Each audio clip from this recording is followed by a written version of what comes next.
And looks like we're live. Welcome to Daily Confidence for Entrepreneurs. My name is Mustafa Hosseini, and I'm your host for the show. I have a great guest today, Mark Hunter, and we're talking about a mind for sales today. Welcome, Hey, Mark. How are yeah, you? I'm doing great. I'm excited to talk about sales, and I'm excited to talk with you. So it's great. We're gonna have a good time. Love it. So, gang, if you're watching or listening, we share tips, actionable advice, and strategies for you to boost your confidence in different areas of business. Today, we're talking about sales, which is one of the most important areas of business to boost your confidence in. And that's one area that a lot of people actually lack confidence.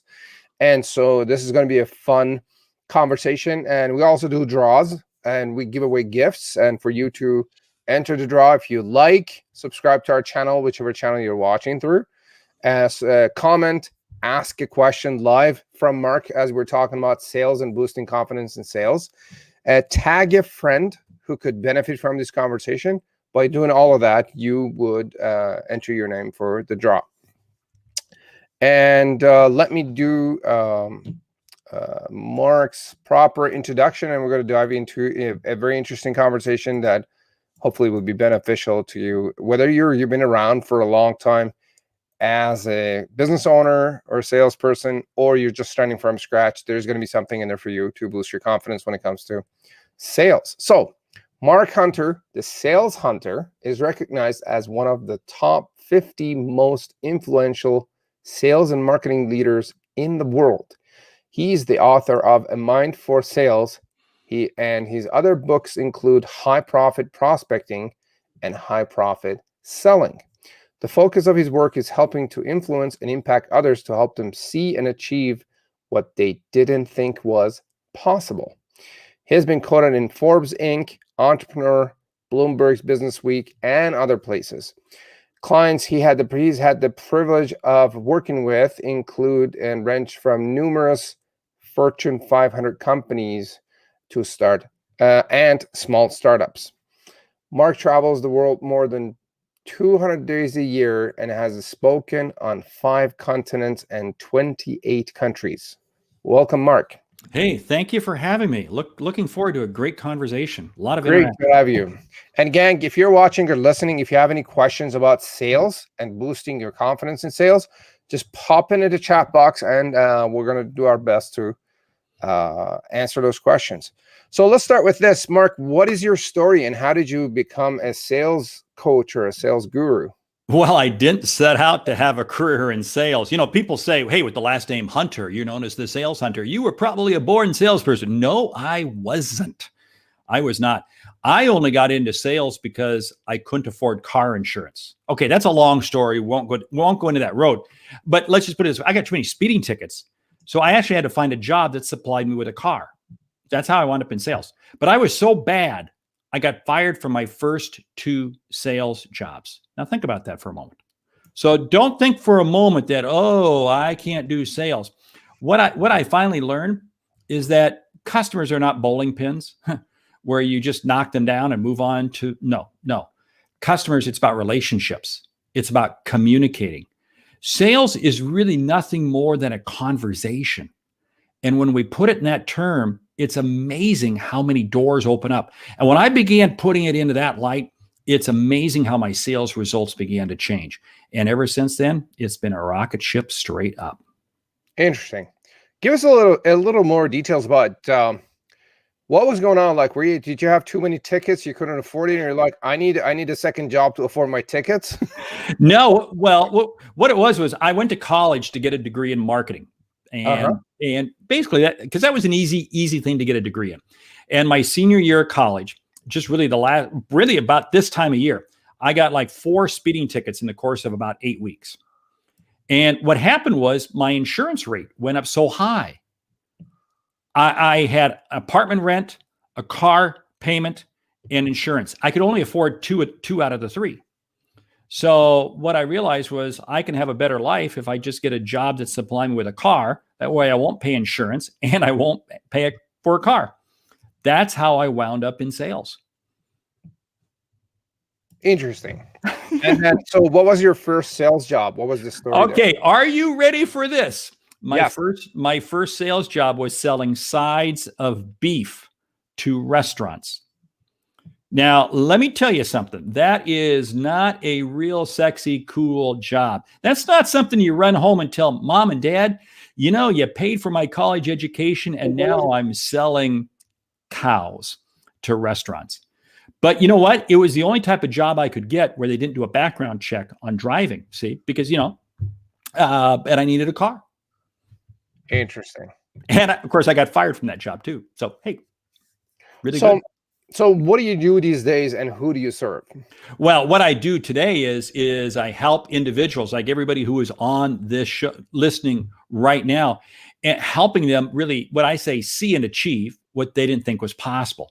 What I do is I help people understand that if you want to close more sales, well, it starts with prospecting. But here's the deal. Prospecting doesn't have to be this scary, creepy thing. Prospecting is a very targeted, focused approach when you know who your ideal customer is. And when you know who your perfect prospect is, it suddenly is just a conversation. And it also changes because now what you're doing is you're saying, wait a minute, I have the ability to help you. So why would I not want to reach out and talk to you? Why would I not want to connect with you? Why would I not want to help you? Because I know I can help you. That's what I help business owners and salespeople see. And it's amazing. It's a light bulb, boom, as it goes off. And it changes results dramatically. Because you can't close what you don't first prospect. It'd be like the farmer going into their field at harvest time and there's nothing to harvest because they didn't plant the seed in the spring. Fantastic. Gang, if you're watching or listening or you've just recently joined us, Mark and I are talking about sales. If you have any questions about sales in general, confidence in sales, or how to become confident as a business owner or a salesperson, pop them in the chat box and we'll address it. Some business owners have a wake-up call or an aha moment when they realize that they have to sell, especially startups. When they start a business and then they reach a point when they're like, oh, they need to meet with they have to find a prospect, and now when I meet with a prospect, I actually have to sell, and they get surprised and they're like, oh, that's not me. I don't want to do that. How do you deal with that? What's the best way to approach that? Yeah, what this comes down to is I got this great idea, I got this great thing, but your customers didn't wake up this morning screaming, oh, I hope I hear from you. Nobody woke up this morning and said, man, maybe you did. I hope I hear from Mark Hunter today. I mean, it just, and what it comes down to is you have to first be able to have that conversation. And so you first have to know, what is the outcome? I may be an entrepreneur. I've created this great product. I've created this great service. But what I have to do is I have to say, it's not the product or the service that the customer is looking for. It's the outcome. What's the outcome? I have to think first, what is the outcome? How is this person, how is this company I want to sell to going to be different? I focus in on that, and then I come back, and it's just simply about having a conversation. Nobody cares about your story. The only story people care about is their own. Mm-hmm. So what I have to do is I have to sit there and say, how do I engage you? Because when I show an interest in you, it is amazing how you now think I'm pretty smart. When all I'm doing is I'm just listening to you. I'm showing an interest in you and I'm listening to you. So the new business owner, the new startup person, what you have to do is you have to go through 3 steps. 1, identify who is the perfect audience, who's the perfect market that you want to be going after. Okay. 2, develop the process. What does the process look like? Is this going to be a combination of online advertising? Is this going to be social media? Is this going to be telephone? Is this going to be email? And oh, by the way, you're going to have to use multiple tools. Don't think for a moment that you can do it all through Facebook ads or you can do it all through this. When I call a plumber to my house, I don't want the plumber showing up with just a screwdriver. I want the plumber showing up with a big tool chest with a whole bunch of tools. That's what you have to do. So you put together these tools and you determine how you want to use them. And the third one is simply starting the engagement. But here's where too many people fail. Well, I reached out to that person once and they didn't respond, so they must not be interested.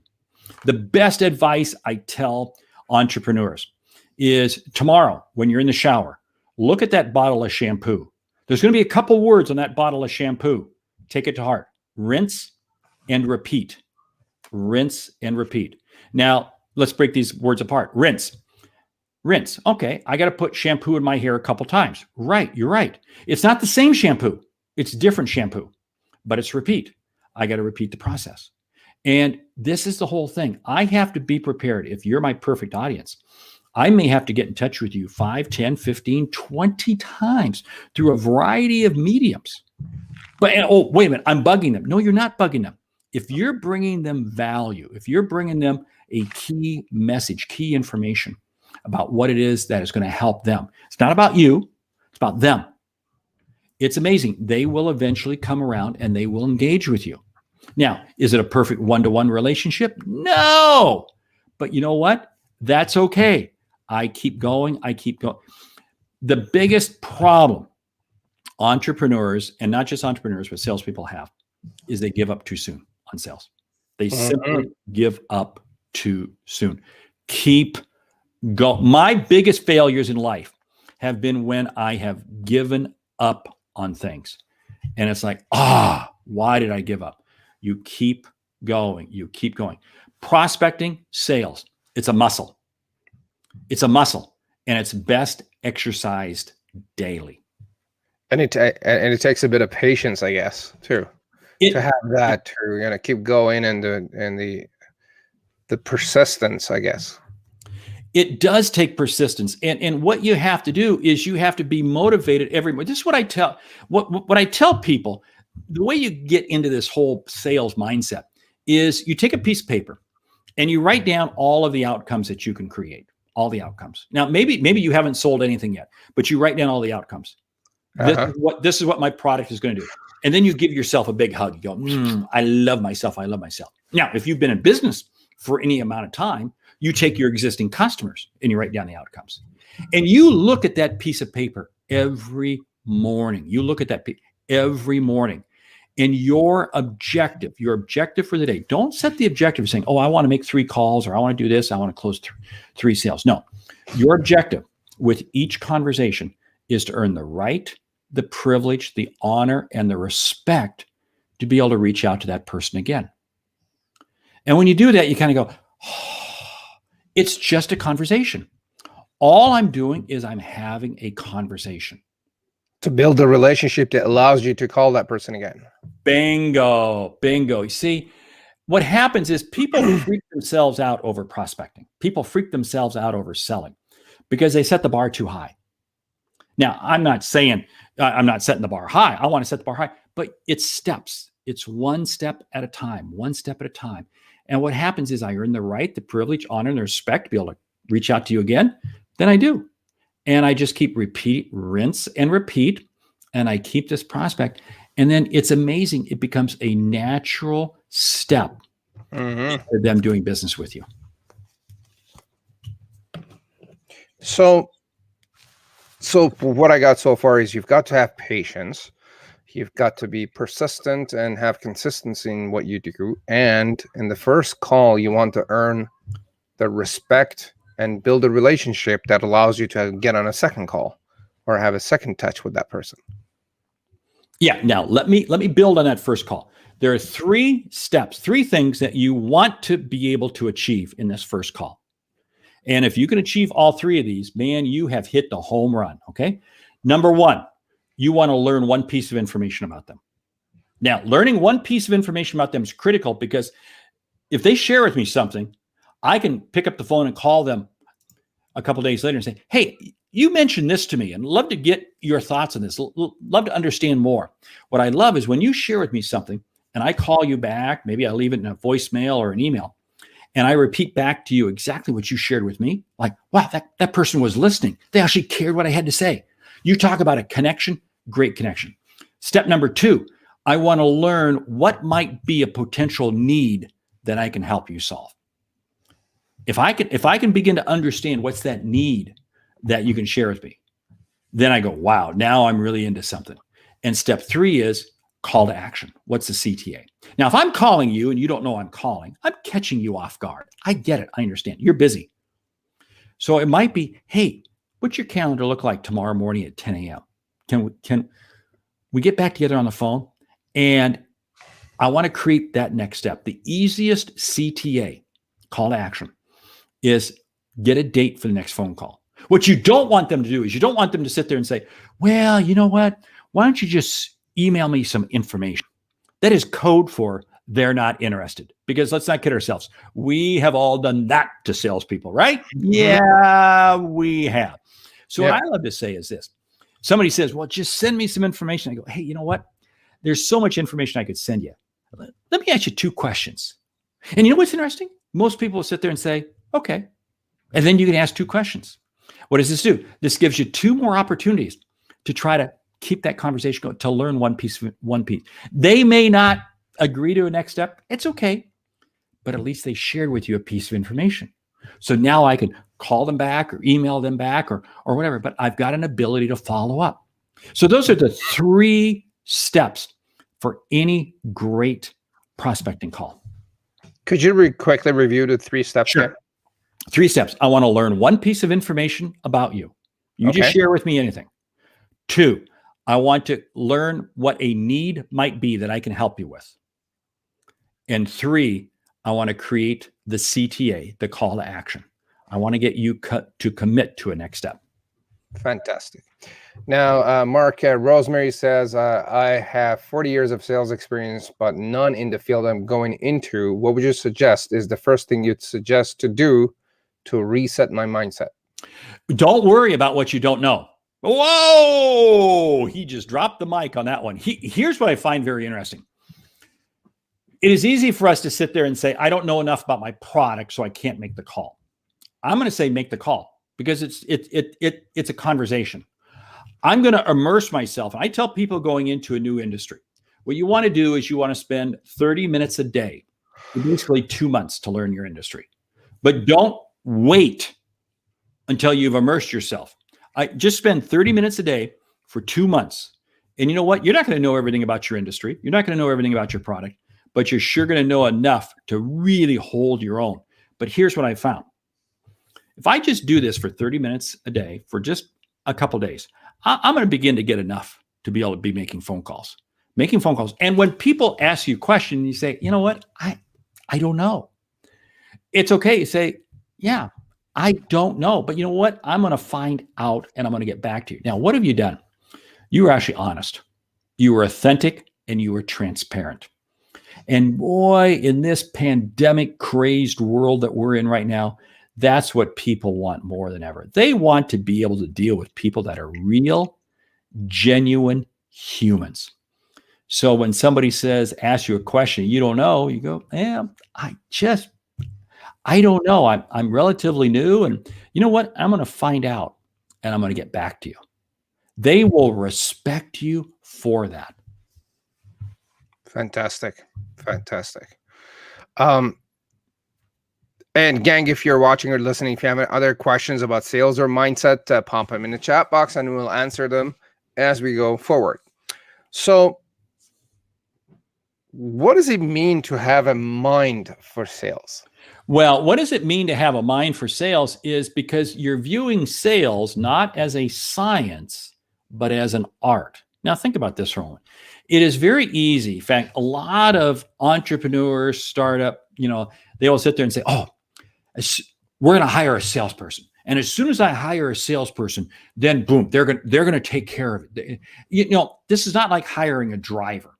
This is not like hiring janitorial services. No. Sales is an emotional experience. It is emotional. And what you have to do is, if you don't believe in how you can help somebody, if you don't believe in your own mind, how in the world will they ever believe in you? Mm-hmm. You see, what I take this and what I paint the picture of is that I never know what each day is going to unfold for me. I have no idea. But I do know this. I'm going to earn the right, the privilege, honor, and respect, like I said earlier, to come back and talk to you again with each person I talk to. But my goal is this. I want to be able to influence and impact as many people as possible. Okay? Influence and impact people. Now, stop and think about this for a moment. Think about people in your life who have influenced and impacted you in a positive manner. You think pretty highly of them, right? You think pretty highly of them. Yeah, you do. And this is what I want to do. And what's going to happen is I'm going to be laying little seeds. I come back to this farmer analogy. I'm laying seeds along the way, and I'm creating this. So when I talk about having a mindset, it's about realizing that everything is not a straight line. It's not straight line to sales success, but it's a straight line to being able to influence and impact people. Now, let me add a couple more pieces on this. One of the things that I want to do every day in terms of having a mind for sales is to know that I have to be incredibly disciplined with my time. And you know this as well as anybody. It's about how you segment your time. I mentioned earlier about how sales and prospecting is a muscle. I fundamentally set aside time each day, and I block my day for very specific activities around sales. I have a prospecting window every day. I have a sales window, prospecting, people at the top of the funnel, sales more in the middle, and I have a close. I segment my day, and I stay very focused in this. What does it do? It keeps me in the repetition. It keeps me going. It keeps me going. But here's where it gets really good. And this is where sales really takes off. I ask myself this question every morning at 10 a.m. What have I accomplished so far? What have I accomplished? And I set my day up to where I have accomplished something significant by 10 a.m. Now, what does this allow me to do? It allows me to look at 10 a.m. and go, man, I'm doing a good job. I'm making it. This is happening. And I can hug myself. And you know what's interesting? Because I've done that by 10 a.m., it's amazing how much more I get done the rest of the day. Yeah, you still have the whole day in front of you. You still have the whole day in front of you. Yes, this is what's crazy. I mean, I get up every morning at 4:30. And I met a gentleman this morning at 7 a.m. or at 7:30 a.m. And by the time 7:30 had rolled around, I had already processed a couple new customers. I had already shot some videos. I had already responded to a couple clients on things. I had already done, and plus I had worked out, spent time with my wife. By the time I met with this gentleman for breakfast at 7:30, by the time 10 o'clock rolled around, I had had breakfast, got back to my office, got more. It was like, I'm on fire. And you could probably call it a day at 10 a.m.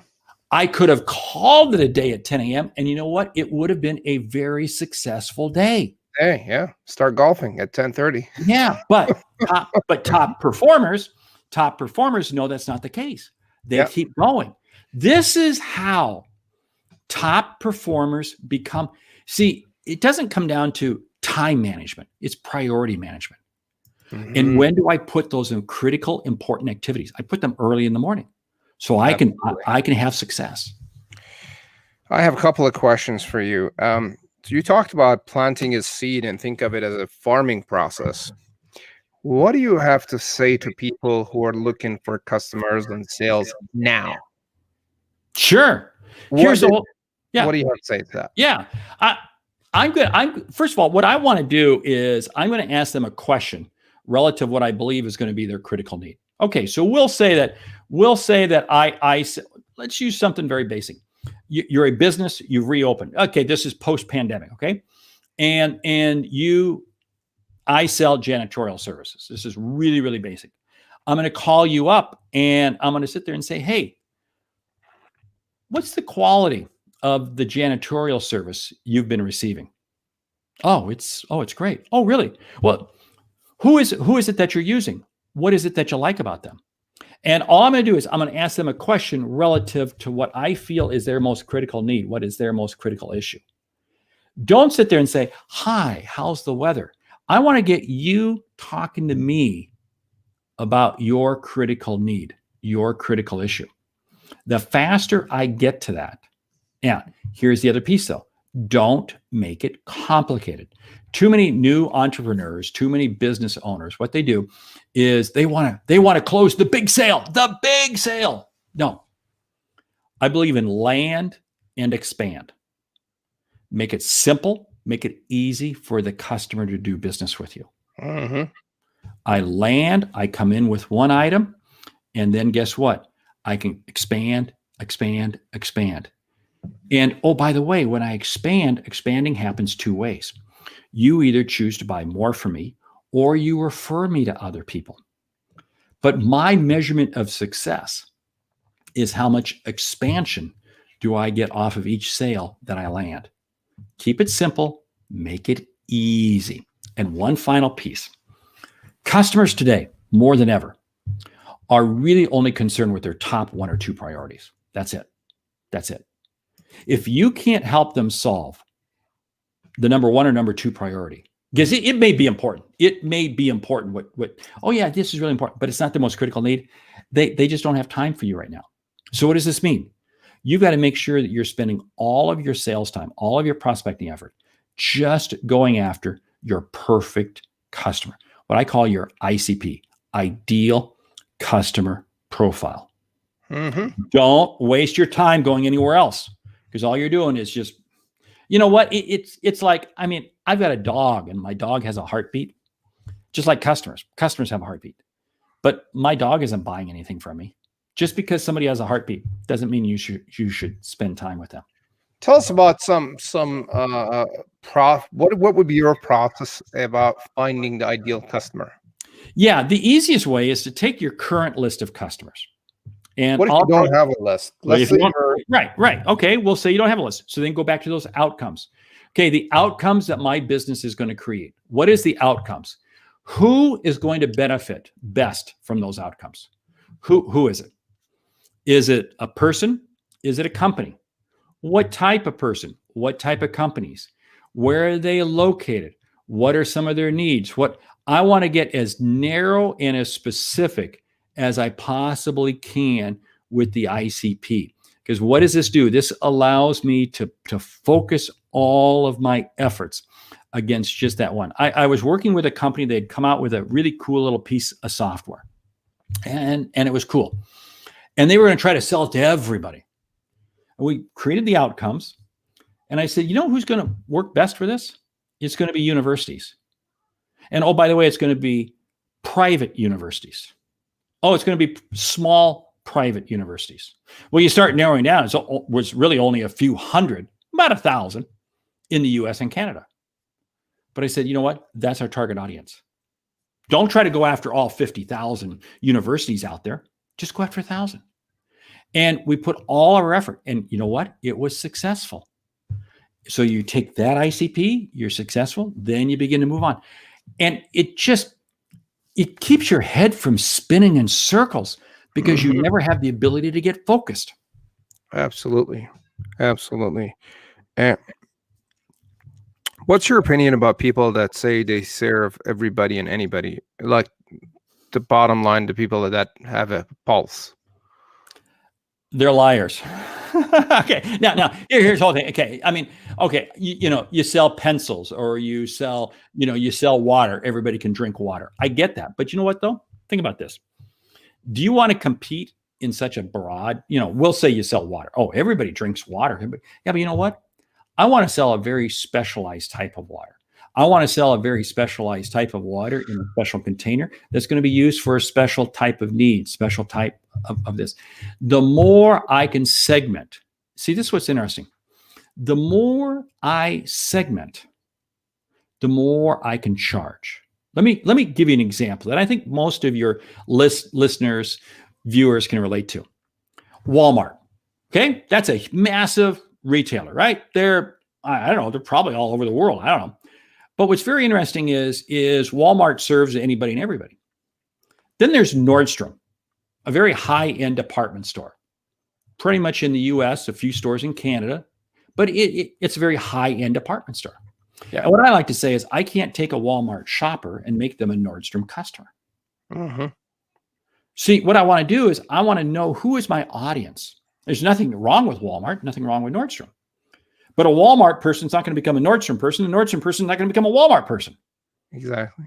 Segment. The more you segment, the more value you will be able to deliver. Yeah, and in my experience, it makes it easier to find them. It makes it easy for them to find you. It makes it easier to get referrals. And like you said, you can even charge more. It automatically qualifies you to charge double because you specialize in that group of people, right? It's not rocket science when you really begin to take a step back. But see, for new entrepreneurs, for new, they're desperate to get business. See, so they want to go anywhere and everywhere. And I go, wow, it just doesn't work that way. Know your audience, zero in, and be absolute, because then everything you do from social media, everything you do, anything marketing is going to have a much greater impact because you're zeroing in on a very small segment. Absolutely. Do you have a story about maybe at some point you were trying to serve everybody and then you got hit hard in the face and you realized maybe you need to pick a niche? Yes. Is that something you experienced? Yes. Early on my career, I've been doing this for 21 years. Early on in my career, I was doing, training and consulting and speaking, and I can do anything and everything. And, I can do that. I can do that. And I'm in the midst of delivering some consulting. And I'm thinking to myself, I am way over my head. And I was spending so much time and effort trying to get knowledgeable, trying to get smart, to take care of one customer, one project. And yeah, I was paying the bills, but I wasn't getting ahead. This is the problem. Too many small business owners, what they do is they price themselves just to sustain themselves. That's not a business model. That is not a business model. They take work just to sustain themselves. No. Today I turn down work that doesn't fit my perfect audience, my perfect niche. And what I do is I refer it to somebody else. And you know what happens? Then they get work that doesn't fit them and they refer it to me. It works. Absolutely. It does work. It does work. What are some of the mistakes that business owners make around sales? Some top 2 or 3 mistakes that you usually see. Yes, I think the biggest two is they start talking about themselves too soon. They talk about themselves either in their marketing materials, their social media, or just on the phone. Hey, we've been in business for this, and we've done this, we've done this. Who really cares? They don't care. Second big piece that they do is they think they can take clicks and likes to the bank. Wow, we put this out on social media and we get all these clicks, we get all these likes. I don't know where you bank, but where I bank, they don't take clicks and likes. They take money. I love doing stuff. I love doing stuff on social media, but what happens is I see too many business owners become fixated on that. And just because you can measure it doesn't mean it's worth measuring. Think about that for a moment. Just because you can measure it doesn't make it worth measuring. So that's the second biggest mistake. And the third biggest mistake is not being consistent enough with their sales efforts. Because what they do is they say, well, I'm desperate for business. And then what happens is they get a little piece of business and they go, oh, we're good. We don't need to prospect anymore. And then what happens is that business goes away, gets done, and it's peak and valley. That's not a way to grow a business. That makes for a good roller coaster if you want to throw up, but it's not a way to run a business. Interesting.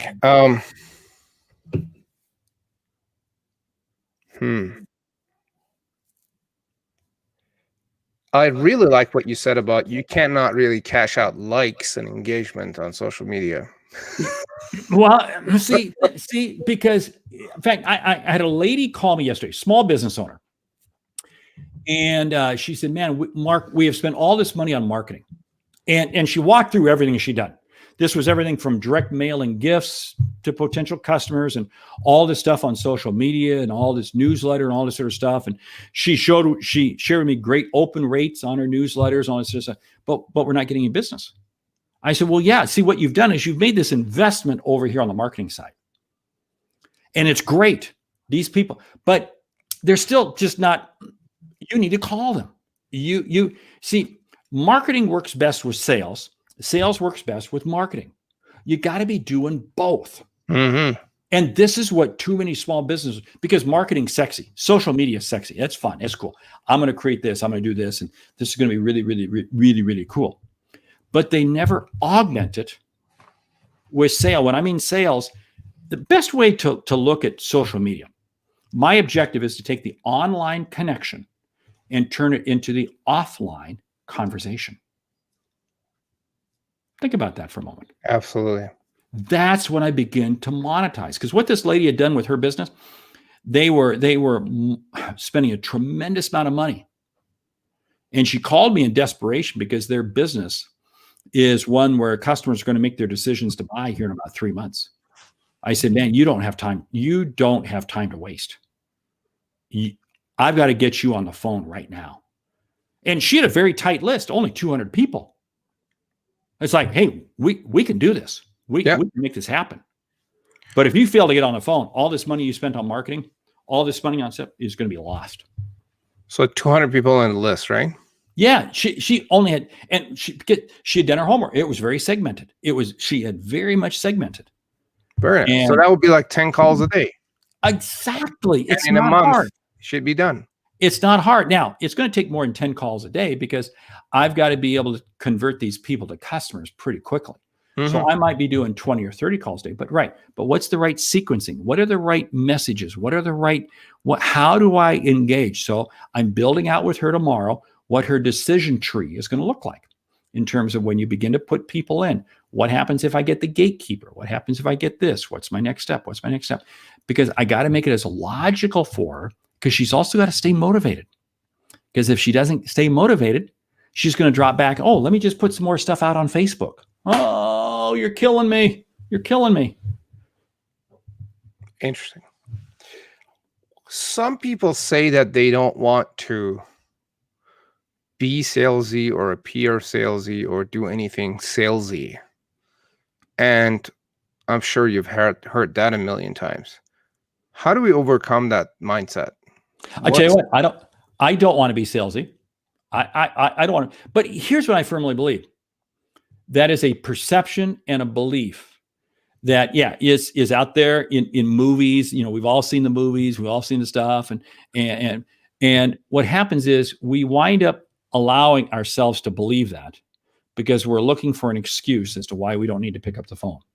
Let me use this example. My whole premise is this. If I have the ability to help you, it's my obligation to reach out and talk to you. Okay.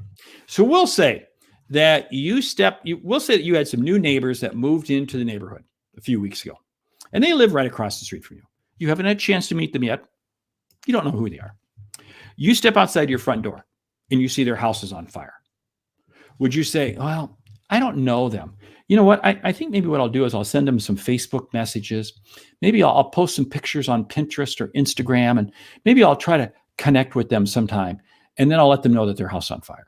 No, you're going to run right over there and immediately make sure that they're out of the house. Now, wait a minute. I don't know how to put out a house fire. You don't have to know how. The outcome that person's looking for is just to make sure that they're out of the house safely. Mm-hmm. You're focused on the outcome, and you know you can help them. This is the approach. This is the attitude that you want to have with people. And I'll tell you what, when you provide people information and insight of interest, it is amazing what kind of response, what kind of engagement you'll create. I'll share with you a very simple example. There was a COO of a business, not a big business, that I wanted to do some business with. I had one conversation with him. How am I going to get back? And I tried reaching him several times, was not successful. I put together a list of just 10 questions. 10 questions that really, really kind of comes out of Rockefeller habits and various business pieces. And I tailored them for his industry, for his business. And I sent them over to him and I said, hey, these are some questions that, I don't know, you might find of interest. He sent me back about 30 minutes later an email that said, thank you. Okay, well, it wasn't like he picked up the phone and bought. But then what I did was I called him a couple of days later. I said, hey, have you had a chance to take a look at those? And I had to leave it as a voicemail. He then emailed me back. Yeah, I did. Thanks for sending them over to you. We need to arrange a time to talk.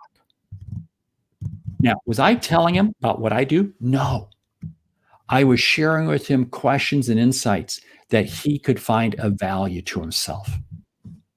When you help the other person, what happens? They begin to have a level of trust in you and they'll engage with you. So all my pushing to him, try to get him to respond, it took me sending to him. And then he responded back. Not right away. Had to go through 5, 6 steps in there, but it's okay. Yeah. I like that. Like a questionnaire, maybe they could rate themselves on it or answer a bunch of questions that kind of shed some light on what might be missing and what they need to work on. That's a lot easier to get themselves to convert versus you go in and be like, here's the buy my stuff program. Right. Sign up. And they're like, yeah, send me some information. I'll share with you a really cool trick. Now, depending on what you sell, depending on what you do, but in my business where I sell basically consulting, training, it's high margin. So it's got room to work with. I'll take a CEO and I might send them an email. I might have a conversation with them. And then it just doesn't go anywhere. And what I'll do is I'll send them an email or a note. Hey, have you had a chance to read X book? Now, not my book, somebody else's book. And then what I'll do is I'll send them the book. I'll send them the book. Hey, I read this book, really liked it, thought you would like it too. And you know what happens? It's amazing the response you get back. Mm-hmm. Right now, the book that I'm doing is Atomic Habits. It's a book on really having good habits. It's a bestseller. And I've sent out, 4 or 5 copies. I've got one kind of in the mail right now to somebody. And I'm hoping that CEO gets it the next day. I actually happen to be a president of a small company, not a big company. But see, I'm willing to invest the $20, $25. Because think about that. If this gets me in front of a person, is it worth it? You bet it is. Yeah.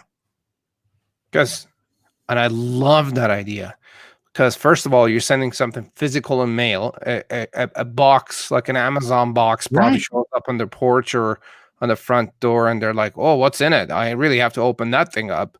Then they open it with a note, they see something, and you only spent $20 to find and generate a prospect, which you know is already qualified. Right. And then they are very likely to call you back and thank you. And or if you call them back in 2 or 3 days and say, hey, I was just wondering, did you get the book?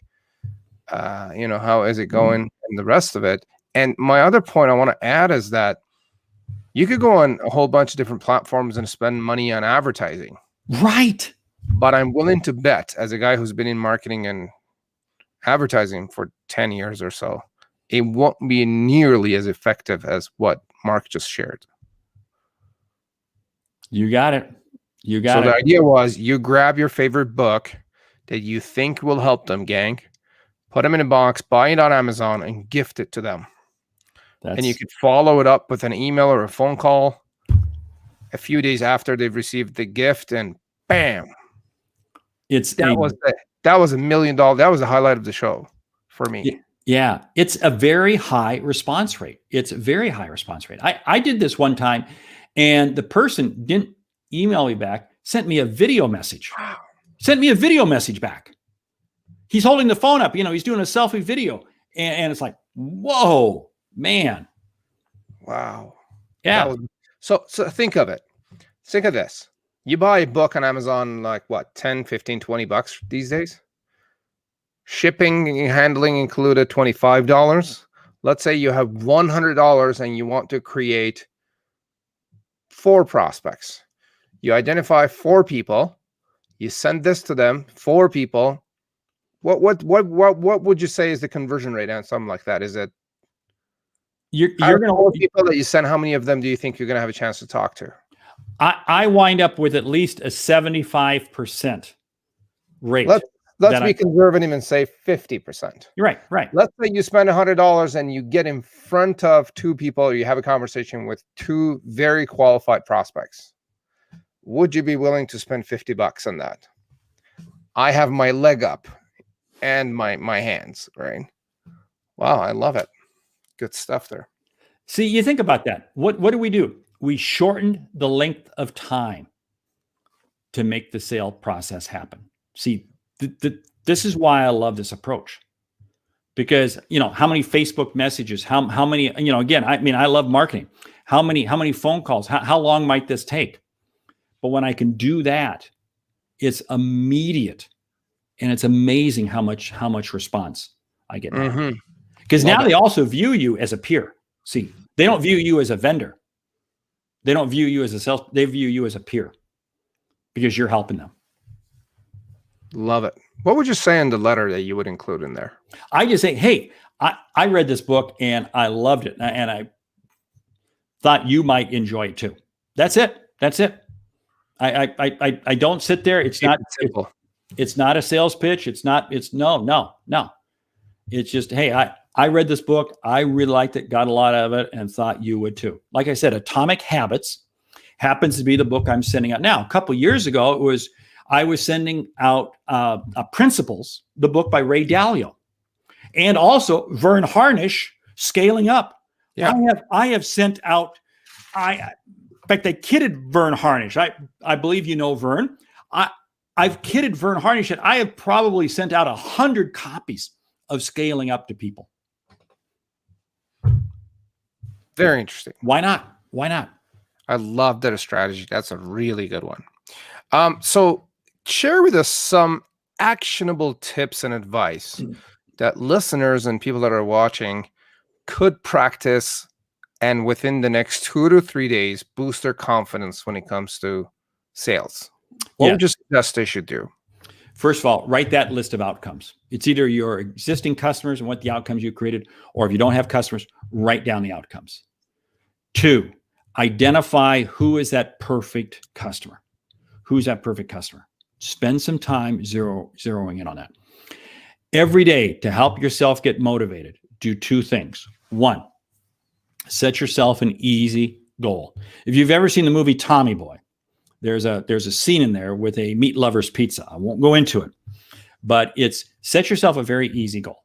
Your goal might be to make 2 phone calls before 8 o'clock or 2 phone calls before 9 o'clock. That's it. And you celebrate the success of making those 2 phone calls. The other piece is this. You start off the day by calling one of your existing customers. If you don't have any existing customers, you call one of your peers. But you want to call somebody who is going to help motivate you. Never look at sales as a solo activity. Sales is a team sport. And what I want to do is I want to have people who are on my team. I've been in sales for years. And I'll tell you what, almost every morning, there is a text message that goes back and forth between myself and 3 other salespeople that we're in a mastermind together. And what are we doing? We're just picking each other up. We're lifting each other up. Hey, what do you got going on? Here's what I'm doing. Here's what I'm doing. And it's amazing how it changes my mood and my focus. And remember, you're not selling. What you're doing is you're helping others see and achieve what they did not think was possible. Think about what I just said. That's the definition of sales. But you know what? That's also the definition of leadership. And it's also the definition of marketing. Yes. It's helping others see and achieve what they didn't think was possible. That's what we get to do every day. Absolutely. That jazzes me. That excites me. So what I wrote down was write down the outcome, identify your ideal customers, set an easy goal, and reach out to a few people. You got your peers or existing customers, and the intention is to help them and help them reach their goals. Yes. Love it. So, Mark, you're sharing a resource and a gift with our audience. Can you tell us about it, please? Yeah, it's 50 prospecting truths. Really, what I try to do is in this ebook, it just breaks down all of these myths that people have around prospecting, and it's quick bullet points as to how you do it. I find this people respond best when it's fast. So boom, I love this little source that people can just go into and just, oh, wow, how do I do this? How do I do this? How do I do this? And yeah, that's what I want to share with people. That's what it's all about. It's just giving you quick tools, because sales is an emotional game.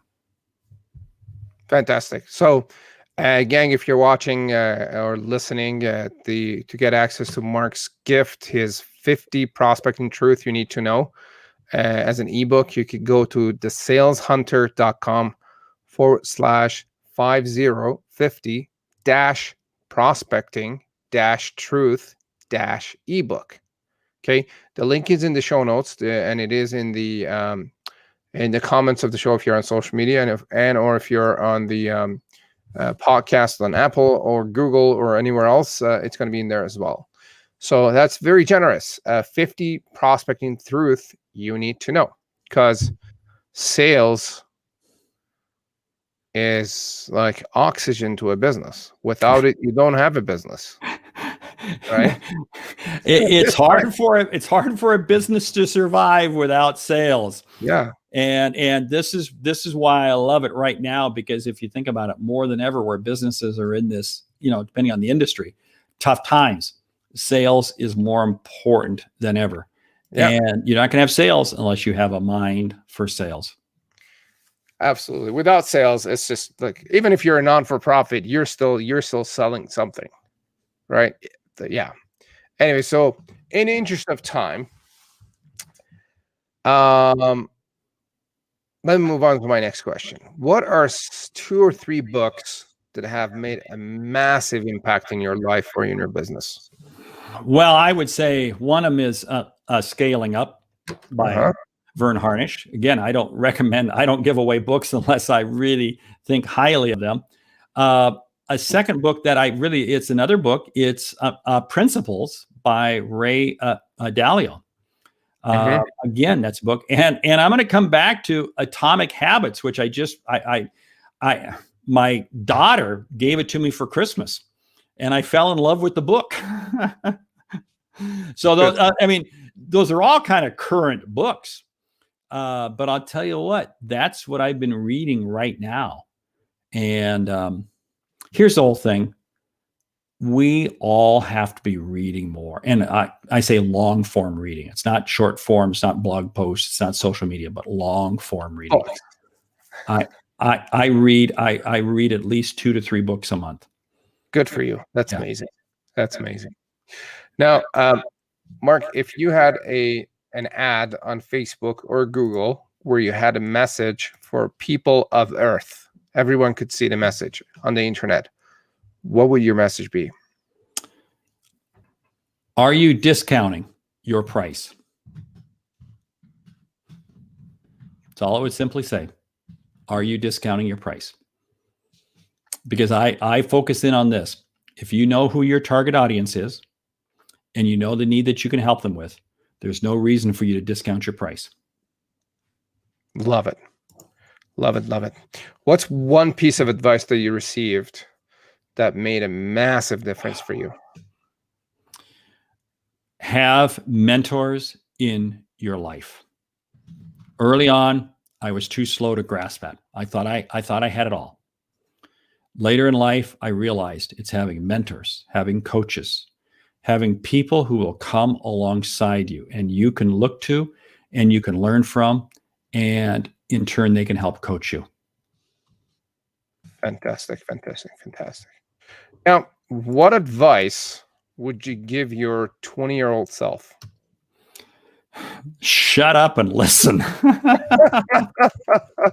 Because again, I got fired from my first 2 sales jobs because I thought I knew it all. I thought I was cashing commission checks, but I was creating chaos behind me because I was setting expectations that our company couldn't deliver on. And because I wasn't willing to listen. The older I get, the more the importance, the value of just listening and hearing what other people are saying. Go to school on other people. Opium. I love opium. Opium, other people's minds. Tap into other people's minds. It's not opium. That's why I like what you do is so valuable. Because what do? You are helping people see into your mind. Absolutely.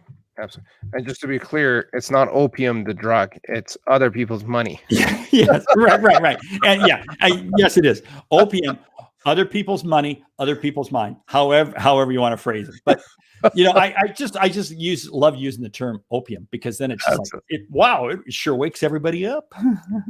Absolutely. Mark, this has been an amazing conversation. Is there anything that you'd like to add that we haven't talked about? It's just one simple thing. Sales is the greatest gift, and it is a gift. And when you view it not as a job, not as a profession, but as a lifestyle, and it's a gift where you're giving to other people, you're helping them.